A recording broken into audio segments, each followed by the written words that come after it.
ایمان کی مٹھاس، ایمان کی لذت اور ایمان کا ذائقہ۔ میں بھی سوچوں اور آپ بھی سوچیں کہ یہ حلاوت اور ذائقہ ہم میں موجود ہے یا نہیں، کیونکہ ایمان ہم سب کی ضرورت ہے۔ لن يدخل الجنت الا نفس مؤمنہ، جنت میں صرف مومن جائیں گے اور کوئی نہیں جائے گا۔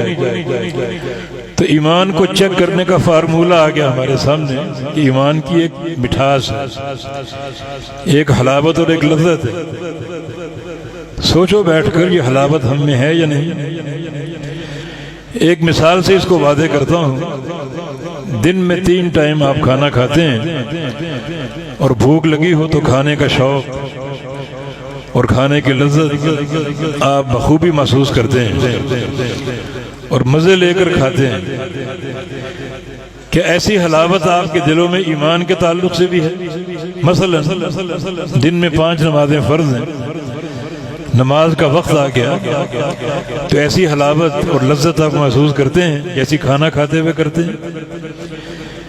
کیونکہ ایمان کی لذت سب سے ارفع اور اعلیٰ ہونی چاہیے، کھانے سے بڑھ کر ہونی چاہیے۔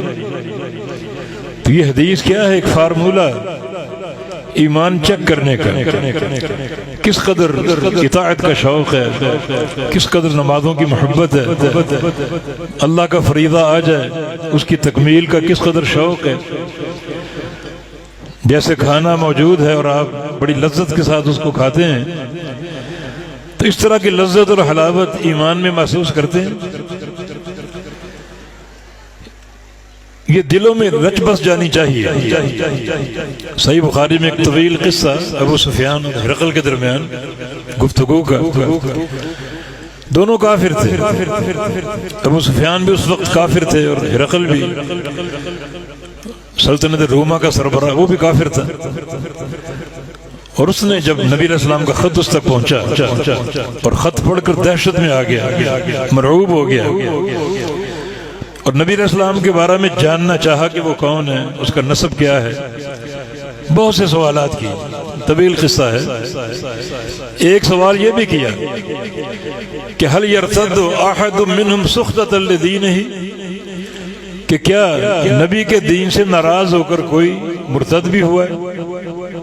کوئی مرتد ہوتے ہیں لوگ، ایمان قبول کر لیا اور پھر دین سے ناراض ہو کر مرتد ہو گئے، اس کی مثال ہے۔ ابو سفیان نے سچ کہا کہ نہیں، جس نے اسلام قبول کیا وہ آج تک مرتد نہیں ہوا۔ ہم نے مارا بہت ہے، کوئلوں پر گھسیٹا ہے، کانٹوں پر گھسیٹا ہے اور گرم پانی کھولتا ہوا گرایا ہے، مگر وہ ایمان سے منحرف نہیں ہوئے۔ احد احد کی آواز، اللہ ایک ہے، اللہ ایک ہے۔ بڑے صبر و استقلال سے ہماری تکلیفوں کا سامنا کیا، مرتد کوئی نہیں ہوا۔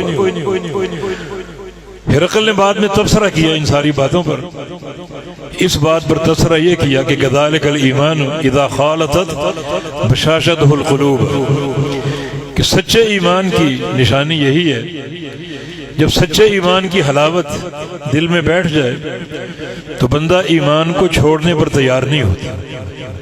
کچھ بھی آ جائے، اپنی جان قربان کر دے گا، مال قربان کر دے گا، مگر وہ ایمان سے انحراف اور ارتداد قبول نہیں کرے گا۔ یہ سچے ایمان کی علامت ہے۔ تو پرکھنا چاہیے کہ یہ صدق ایمان ہمیں حاصل ہے یا نہیں، اور وہ اس حلاوت کو چیک کرنے کے ساتھ ہے۔ یہ حلاوت موجود ہے، وہ لذت اور مٹھاس موجود ہے، وہ ذائقہ موجود ہے جو اس حدیث سے ظاہر ہو رہا ہے۔